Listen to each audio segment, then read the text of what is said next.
Hammaga salom, kanalimiz obunachilari, sizlar bilan Hammasi oson kanali. Hozirgi videomizda pulni chiqarib olish haqidagi videomizning ikkinchi qismi.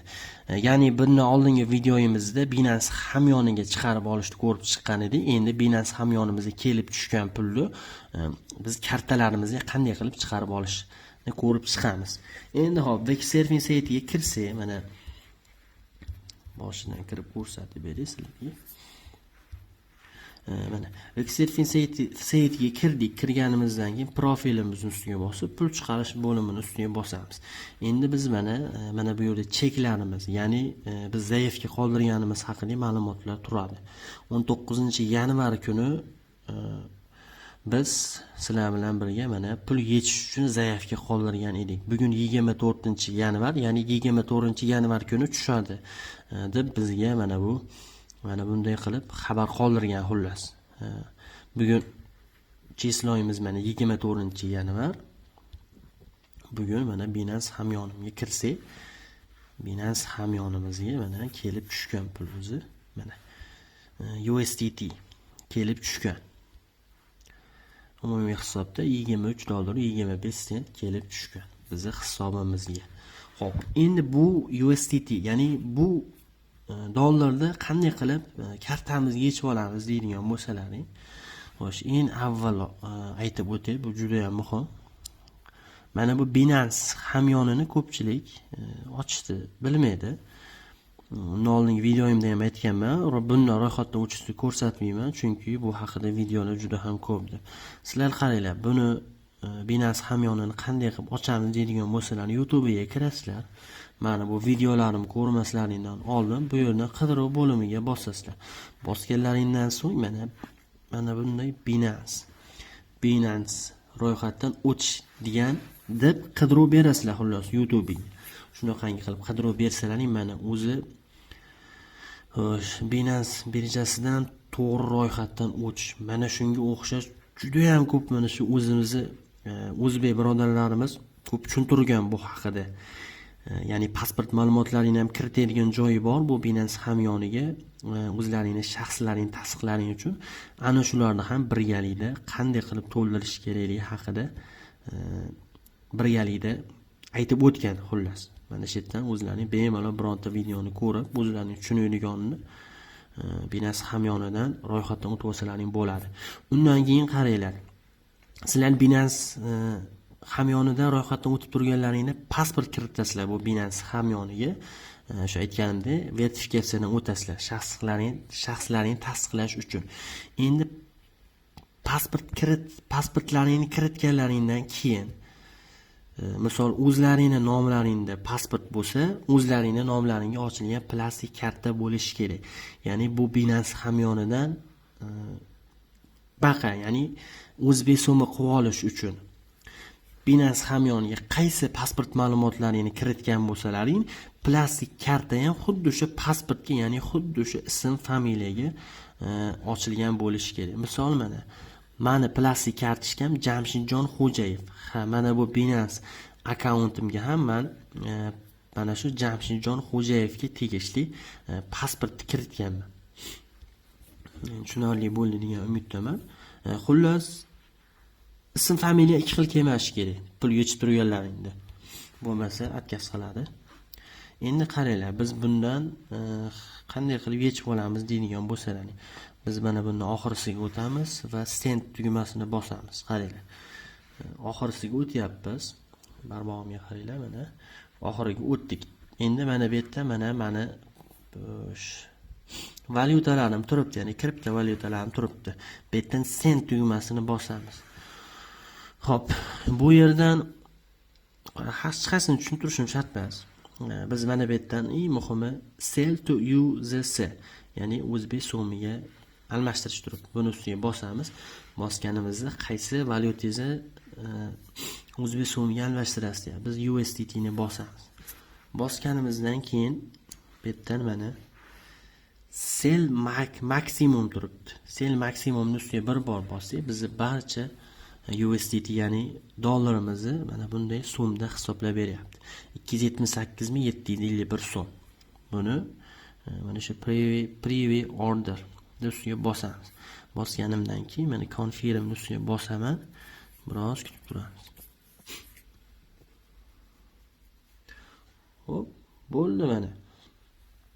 Biz hozir USDT dollarimizni o'zbek so'miga obmen qilib oldik. Endi bu yerdan confirmni ustiga bosamiz.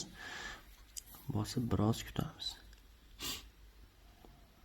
Chiqib ketsa ham bo'laveradi o'zi. Bo'ldi. Qaranglar. 277.081 so'm xullas bizga berdi. Hisobimizga berdi. Endi bu yerdan qaranglar. Withdraw users'ni ustiga bosamiz. Bosganimdan keyin mana bunaqangi baholash chiqadi. Buni shunday ekranga bitta bossalarni o'zi o'tkazib yuboradi. Yana boshqasidan withdraw ustiga bosamiz. Bosganimizdan keyin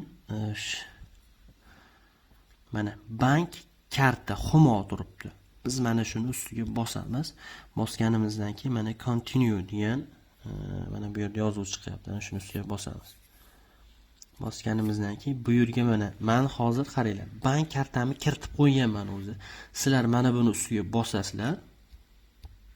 Bosganlaringdan keyin mana add new card ustiga bosib mana xuddi shu holatda mana bu yerga karta raqamlarini yozasizlar. Mana o'zi mana bu yerga chiqarib qo'ygan bu ism familiyani o'zgartirib bo'lmaydi. Ya'ni sizlar pasport ma'lumotlaringni kiritganlaringda o'zi mana bu yerga avtomatik pasport egasini ism familiyasini chiqarib qo'yadi. Shuning uchun mana bu yerdagi sizlarda plastik kartochkalaringdan shu ism bilan mos bo'lishi kerak. Endi mana hisobni ko'rishlaring mumkin. 384 so'm. Ya'ni pul yo'q hisob. Katta raqamning oxirisi mana 66 62 deylik. Endi bu yerga chiqib mana 66 62 men o'zi kiritib qo'yganman, ya'ni saqlanib qilib qo'yganman. Endi confirm ustiga bosib bu yerdan withdraw max ustiga bosamiz. Bo'ldi. Bu yerdan hop free deyapti. 4100 so'm bizdan komissiya olib bo'lar ekan. Ya'ni kartamizga tashlab berganligi uchun bizga obcha so'mmada 272.000 so'm pul tushar ekan. Biz hop mana buni ustiga bosamiz. Orderni. Uni confirmda ustiga bosamiz. Hop. Bu yerda hozir men ikki bosqichli xullas Binance akkauntimga ikki bosqichli parol qo'yib qo'yganman. Agar sizlar ro'yxatdan buni qayerdan olamiz bunaqangi parolni desalaring, sizlar o'zi ro'yxatdan o'tib turganlaringda shunaqangi parol qo'yishini yoki sizlar necha kod terasizlar shuni o'zlaringdan so'raydi. Buni faqat ro'yxatdan o'tib turganlaringda bu parolini o'zlaring bilasizlar. Hammaniki ya'ni bir xil bo'lmaydi. Endi bu joyini bir minut ko'rsatmay turaman. Chunki men parolimni bekka terib qo'yishim kerak.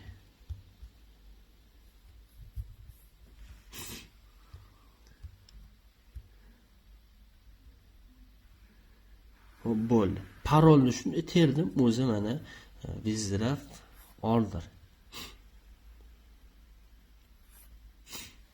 Ya'ni aynaga ketyapti. Endi bir chiqib turib, kartamga kirib ko'rib tursam ham bo'laveradi. Nima qilamiz? Mana o'zi soniyalar o'tdi. Soniyalar ichida 273.000 so'm bilansimga pul kelib tushdi.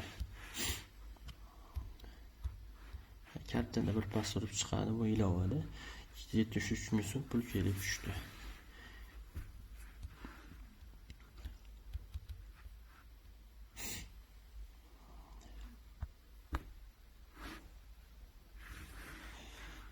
Bo'ldi, o'zi hisobim kelib tushdi. Baqa endi boshqa kirish shart emas.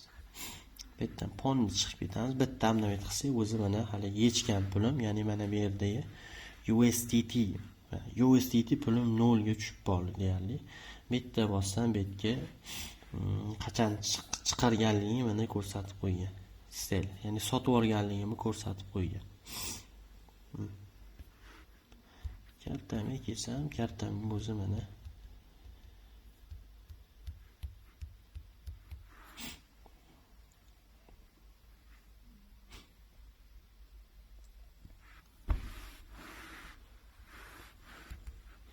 internetim juda suslik qilyapti hozir.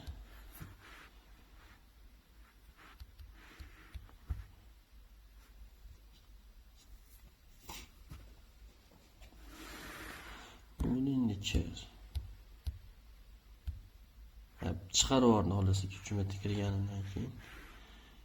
Xullas bo'ldi. Kartamizga pul kelib tushdi. Kartamizga pul kelib tushganidan keyin endi biz xohlagan kartalarimizni bemalol o'tkazdirishimiz mumkin. Biz asosiysi Surfing saytidan Binance'dan Uzcard yoki Humo kartalarimizni qanday qilib yechib olishni tushunib oldik, ya'ni bilib oldik. Imkon qadar tushuntirishga harakat qildim. Agar videoda kamchiliklar bo'lsa, ming bora uzr. Hozir videoyim shundan iborat edi. Sog' bo'linglar, salomat bo'linglar.